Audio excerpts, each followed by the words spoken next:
안녕하십니까. 서울대학교 건설환경공학부 김성훈이라고 합니다. 교통계획 및 실험 과목의 톰 프로젝트 주제로 삼은 혼잡도를 고려한 지하철 내 최적 경로 안내에 대한 파이널 프레젠테이션을 시작하도록 하겠습니다. 다음 목차 순서대로 진행해보고자 합니다. 연구의 개요부터 설명드리겠습니다. 여기서는 해당 주제가 제시된 배경 및 그 현황을 알려드리고자 합니다. 왼쪽 지하철 혼잡 순위에서 보시다시피 출근 시간대 9호선과 2호선에서 혼잡도는 180% 이상이 육박할 정도로 혼잡 상태일 때 극심한 혼잡 상황이 발생함을 알 수 있습니다. 또한 운영 측면에서 서울 지하철 서비스 평가를 보시면 혼잡도 평가 항목의 평점과 순위가 상당히 낮음을 알 수 있습니다. 따라서 혼잡도 증가로 인한 사회적 비용은 서울 지하철에서 특히 개선되어야 하는 주요 항목이라는 것입니다. 서울 지하철 쪽에서도 이를 인지하고 이용자의 편의 향상을 위해 혼잡도 데이터를 제공함으로써 이용자가 혼잡도 상황에 유연하게 대처할 수 있도록 하고 있습니다. 차내 칸별 혼잡도를 여유, 보통, 혼잡 3단계로 구분한 뒤 열차 내 스크린으로 알려주어서 여유로운 칸을 원하는 이용자가 여유 칸으로 이동하여 혼잡도를 분산시키는 효과를 불러올 수 있습니다. 길 안내 서비스를 제공하고 있는 회사 측에서도 실시간 지하철 칸별 혼잡도 데이터를 반영하기 위해 노력하고 있으며 이는 최근 기사에서 확인할 수 있었습니다. 관련 문헌에 대해 고찰한 바를 말하도록 하겠습니다. 혼잡도는 여객의 혼잡 정도를 특정 구간에서 어느 정도인지 평균적으로 표시하는 지표라는 정의를 가지고 있습니다. 아래 제시된 자료들과 같이 혼잡도를 바탕으로 혼잡 상황이 얼마나 심각한지, 제공되는 서비스 수준이 어느 정도인지를 파악할 수 있습니다. 기존 문헌에서는 혼잡도는 여러 기준에 따라 다양하게 구할 수 있었습니다. 버스, 도로, 지하철 순으로 수단별로 나누어 수 있었으며 수단 중에서도 한 수단 내에서도 승강장과 차내로 구분할 수 있고 시간적 범위는 시간별, 일별, 월별로 다양했지만 주로 시간별을 사용하였습니다. 첨두시간 위주로 활용을 했고 이는 첨두시간대 혼잡도가 높음을 이용하여 유의미함을 판정하기 위한 것이라고 추측할 수 있습니다. 그리고 30분이랑 1시간 기준으로 주요 사용하였는데 이것은 서울 지하철에서 혼잡도를 측정하는 기준이기도 합니다. 계산 방법은 제차 인원만 묘시하기도 하고 수용 가능 인원으로 나눠서 퍼센트를 계산하기도 하고 서비스 공간으로 나누어서 밀도로 표시하기도 합니다. 주로 나타내는 퍼센트 혼잡도는 두 번째이며 서비스 수준에 해당하는 것은 세 번째 밀도로 나타내는 혼잡도입니다. 서울 지하철 혼잡도 산정 방법은 위와 같이 좌석 인원과 입석 인원을 합쳐 열차당 전원으로 나눈 것이며 지하철 차량 내부 혼잡도 조건표에도 입석과 좌석에 따라서 자세하게 조건을 명시했음을 알 수 있습니다. 혼잡도가 문제가 되는 이유와 해결 방안을 알기 위해서 혼잡도가 증가하는 원인과 결과를 추측해 보았습니다. 혼잡도 증가를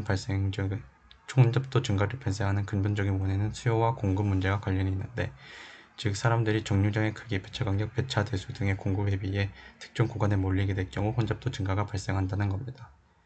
이에 대한 해결책은 당연히 수요를 분산시키거나 공급을 늘림으로써 해결할 수 있지만 경제적인 측면에서 보았을 때 혼잡도를 150% 수준으로 유지시킬 수 있을 정도로 공급을 늘리기에 무리가 있습니다.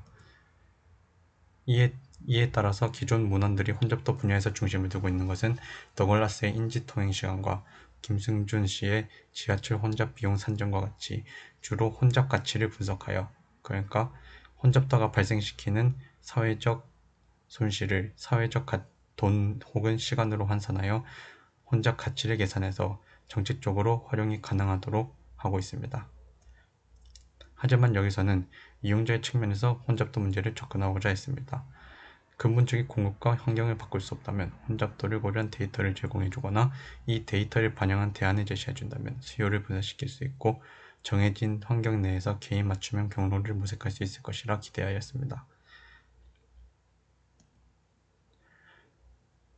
이 문제는 이용자가 혼잡을 피해 효용이 가장 높은 경로를 찾는 최적 경로 문제로 해석할 수 있었습니다.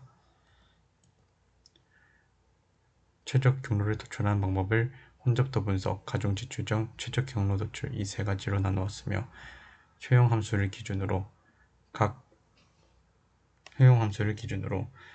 제공하는 기본 데이터들을 대입하여 각 경로의 효용을 비교해서 가장 높은 순으로 비교하면 최적 경로를 안내하는 서비스가 될 것이라고 생각하였습니다. 이를 위한 기본 데이터는 다음과 같습니다. 열차 출독착 정보와 첨도 시간 스마트 카드 데이터, 제차 인원 산정 코드를 활용해 열차 내 제차 인원을 구할 수 있고 이를 이용해서 혼잡도를 구산할 수 있습니다. 하지만 데이터 처리의 시간적 한계로 인해서 서울교통공사에서 제공하고 있는 2017년 평일 여간 혼잡도 데이터를 이용하였습니다. 이는 정보 공개 청구에서 제공하였으며 7시부터 9시까지 30분 간격으로 잰 데이터입니다. 아쉽게도 1에서 8호선까지의 데이터밖에 없는데 9호선은 민자 운행 방식으로 불특정 시간에 불특정 구간을 혼잡도를 계산하기 때문에 취득에 무리가 있었습니다. 주요 역사 환승 이동거리와 역간거리 및 소요시간을 통해서 기본적인 통행시간을 계산할 수 있었습니다. 이제 효용함수에 관해서는 Valuation of Metro Crowding Considering Heterogeneity of Route Choice Behaviors라는 논문을 활용해서 로진 모델을 이용하여 설문조사를 통해 각 변수를 분석한 이 논문의 결과를 이용하였습니다. 효용을 통행시간, 환승여부, 혼잡수준, 통행비용 4가지에 대해서 조사를 하였고 혼잡수준의 나눔 기준은 아래 표와 같이 나누었습니다. 이는 다른 혼잡도의 효용을 구하는 논문에서도 흔히 사용되는 방식입니다. 여기서 혼잡수준은 역간별로 다르기 때문에 역간별 통행시간을 기준으로 시간 평균을 내서 혼잡수준을 대입하기로 하였습니다. 환승 시간에 대해서는 아쉽게도 승강장 데이터가 없기 때문에 여기서는 고려하지 않았습니다. 효용 함수에 관한 논문의 가중치 결과는 다음과 같습니다. 이제 아까 혼잡도 데이터를 바탕으로 어떤 시간과 구간을 비교하면 좋을지 다음과 같은 표를 통해서 구분하였습니다. 위의 표를 확인하시면 8시와 8시 반에 가장 혼잡도가 높음을 알 수 있고 혼잡도가 높은 구간을 따라서 2017년 평일 8시랑 8시 반을 기준으로 다음과 같이 나눴습니다. 막대의 색깔은 호선을 나타냅니다. 이를 기반으로 혼잡도가 높은 구간을 혼잡 수준 4 이상으로 다음과 같이 표현하였습니다. 8시 반에 혼잡도 높은 구간은 다음과 같습니다. 주로 혼잡도가 높은 구간은 이제 이어져 있고 8시와 8시 반을 비교해봤을 때 대체로 붐비는 곳이 계속 붐빔을 알 수 있습니다. 이제 적용하는 예시를 하나 들 건데 이는 데이터 처리 능력에 한계가 있어서 경로를 1, 2, 3, 4 이렇게 제시한 다음에 비교를 하는 방식으로 진행해 보고자 합니다. 출발역은 상황심리역이고 도착역은 낙상대역, 그리고 2017년 평일 출근 시간 8시에 상황심리역에 있다고 가정을 해보겠습니다. 그에 따라서 나타낸 입력 조건과 통행 시간을 반영한 역간 혼잡도를 그림으로 나타내면 다음과 같습니다. 분석 결과를 산정하는 과정은 다음과 같이 엑셀로 계산하였습니다. 그 결과 다음과 같이 계산이 되었으며 2번 경로가 최적 경로임을 확인할 수 있습니다.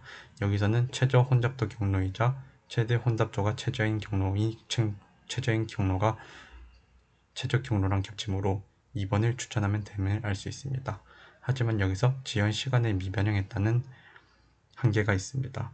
즉 원래 통행 시간은 배차 시간을 통해서 구했는데 배차 시간은 이제 정시를 기준으로 환산했기 때문에 지연 시간을 반영하지 않았습니다. 따라서 지연 시간을 추정하는 데 있어서는 열차 지연 횟수 및 시간을 설문조사를 낸 것을 관계를 추정해서 다음과 같이 지연 시간과 통행 시간의 관계를 추세선으로 그린 뒤에 이를 반영하였습니다. 따라서 보정을 하면 다음과 같고 결과는 변하지 않았지만 2번이 최적 경로임을 알 수 있습니다. 두 번째 예시는 다음과 같습니다. 성산여대 입구역에서 출발하여 강남역으로 도착하는 평일 출근 시간 8시에 2017년을 기준으로 하였습니다.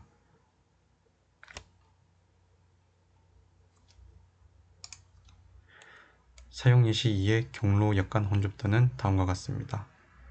여기서 검은색이 수준 5를 나타내고 빨간색이 4, 주황색이 3, 초록색이 2, 하얀색이 1을 나타냅니다.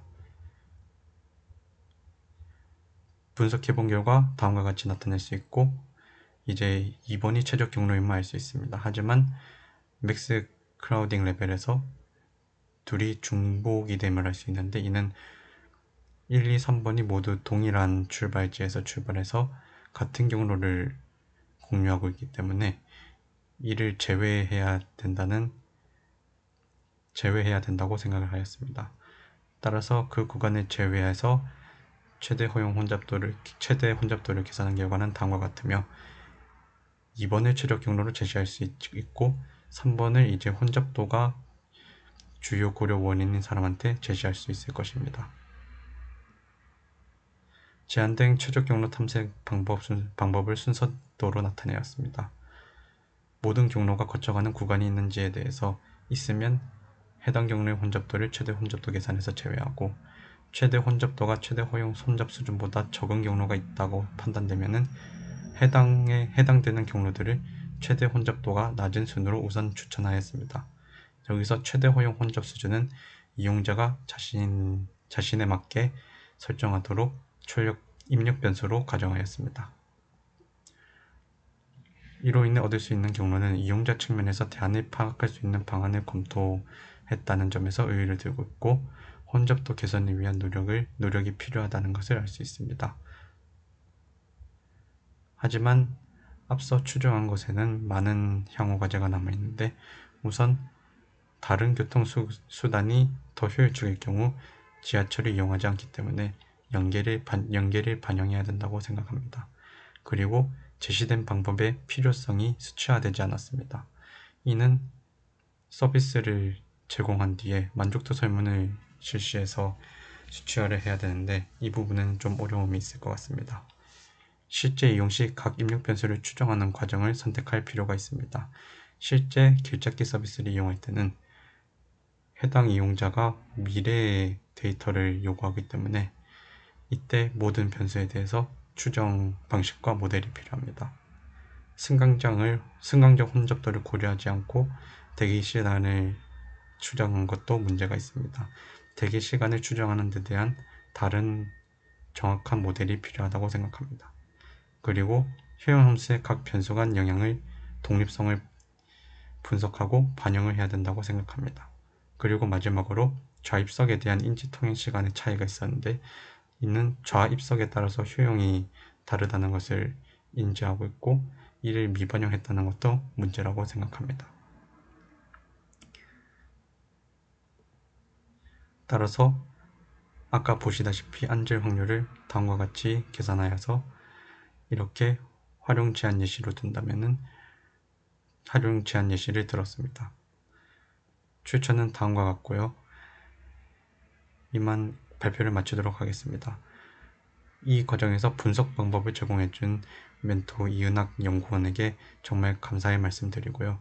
그리고 이 모든 과정에서 피드백을 제시해주신 교통계획 및 실험 수강생 전원 그리고 김동규 교수님에게 또다시 감사의 말씀을 드립니다.